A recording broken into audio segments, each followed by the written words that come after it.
사랑하는 성도 여러분, 오늘 우리는 한 번의 실패가 가져온 두 개의 길, 덮음과 드러냄, 그리고 그 선택이 가져온 복과 저주의 갈림길에 대해 함께 생각해보고자 합니다. 창세기 9장 18절에서 29절 말씀은 오늘날 우리에게 깊은 질문을 던지고 있습니다.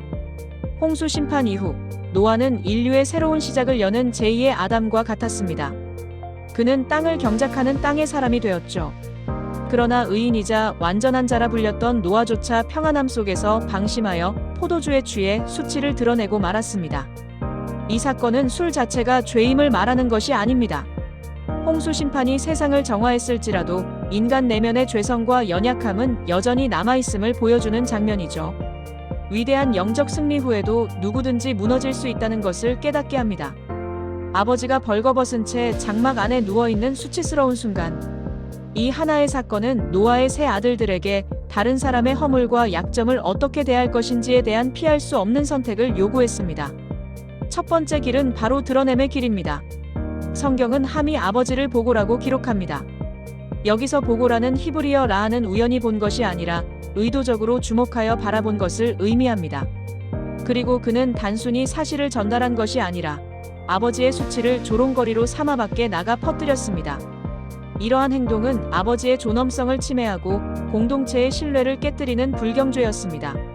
그는 수치를 보고 침묵하지 않았고 그것을 가볍게 여겨 조롱의 방식으로 확산시켰던 것입니다. 반면 두 번째 길은 덮음의 길이었습니다. 셈과 야벳은 아버지의 하체를 보지 않기 위해 뒷걸음쳐 들어갔습니다. 그들은 옷을 가져다가 어깨에 메고 들어가 아버지의 수치를 덮어드렸죠. 이는 단순한 효도를 넘어 하나님의 형상으로 지음받은 한 인간의 존엄성을 지키는 행위였습니다. 그 결과 이 행동은 깨어진 관계를 회복시키고 사랑으로 허물을 가려주는 성숙한 믿음의 본을 보여주었습니다. 사랑하는 여러분, 드러냄과 덮음, 여러분의 선택은 무엇입니까? 함의 길은 조롱과 무례한 동기에서 시작되어 의도적으로 타인의 허물을 보고 퍼뜨리며 관계를 파괴하고 저주를 받았습니다. 그러나 셈과 야벳의 길은 존중과 사랑의 동기에서 출발하여 보지 않으려 하고 사랑으로 덮어주며 존엄성을 회복시키고 축복을 받았습니다. 노아가 술에서 깨어 한 말은 단순한 개인의 분노가 아니었습니다. 성경은 이를 후대에까지 영향을 미치는 영적 분별의 선포이자 장차 이루어질 족속의 운명을 내다보는 예언적 통찰로 기록합니다. 중요하게 보아야 할 것은 이 선포가 여호와께서 이르시되라는 표현이 없는 인간의 도덕적 반응에 따른 분별의 결과라는 점입니다. 이는 하나님의 섭리 안에서 그 말이 역사 속에서 어떻게 해석되어 가는지를 보여주는 장치라고 할 수 있습니다. 그런데 여기서 한 가지 질문이 생깁니다. 저주는 왜 함이 아니라 그의 아들 가나안에게 선포되었을까요? 성경은 가나안은 저주를 받아라는 말을 3번 반복하며 저주의 초점이 함 개인이 아니라 가나안 족속 전체에 있음을 분명히 합니다. 이는 장차 가나안 족속이 영적으로 가장 타락한 민족이 되어 훗날 이스라엘 백성에 의해 심판받게 될 것임을 예언적으로 보여주는 것입니다.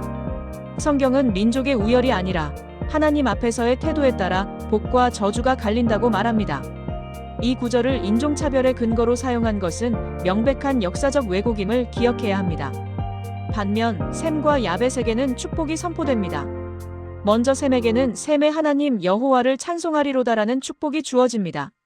이는 셈의 계보를 통해 메시아가 오실 구원의 통로가 될 것을 예언하며 구원의 역사가 셈을 중심으로 이어질 것을 보여줍니다. 야벳에게는 하나님이 야벳을 창대하게 하사 셈의 장막에 거하게 하시고라는 말씀이 주어집니다. 이는 야벳의 후손, 즉 열방과 이방인들이 셈의 후손을 통해 오는 구원의 복에 함께 참여하게 될 것을 보여주는 놀라운 복음의 예고입니다. 이 덮음이라는 행위에는 놀라운 복음의 그림자가 담겨 있습니다. 창세기 3장에서 하나님은 범죄한 아담과 하와의 수치를 가죽옷으로 직접 덮어주셨습니다.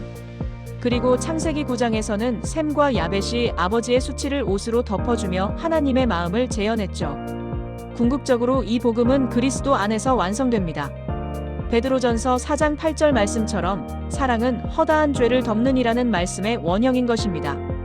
덮는다는 것은 단순히 숨기는 행위가 아닙니다. 그것은 존엄성을 회복시키고 관계를 보호하며 은혜로 다시 설 기회를 주는 하나님의 방식입니다. 우리의 모든 수치를 완전히 덮어준 것은 바로 십자가의 은혜입니다. 예수 그리스도는 죄가 없으셨지만 우리의 모든 수치를 대신 짊어지시고 십자가 위에서 벌거벗겨지셨습니다. 그분의 죽으심은 우리의 죄를 무조건 덮어주는 은폐가 아닙니다. 십자가라는 공의를 통해 죄값을 치르고 사랑으로 우리를 완전히 회복시키는 희생이었습니다. 십자가는 하나님의 공의와 사랑을 동시에 만족시킨 완전한 구원의 덮음입니다.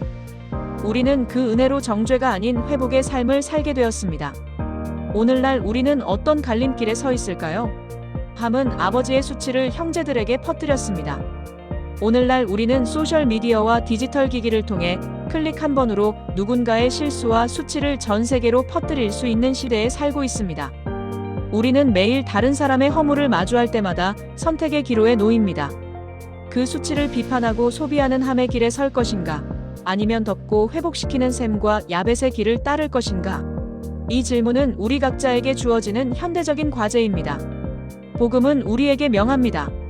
덮음 받았으니 덮어주는 자로 살라. 누군가의 죄와 실수를 마주할 때 나는 지금 복음의 덮음처럼 반응하고 있는가? 아니면 함처럼 반응하고 있는가? 하나님은 우리에게 정죄보다 회복을 기뻐하시며 흠을 찾는 자보다 사랑으로 덮고 기도하는 자를 귀하게 여기십니다. 그리스도 안에서 덮음받은 자로서 우리는 이제 다른 이의 존엄성을 지키고 회복을 돕는 덮어주는 사람으로 부름받았습니다. 성경은 누가 죄 없는 자인지 묻지 않습니다.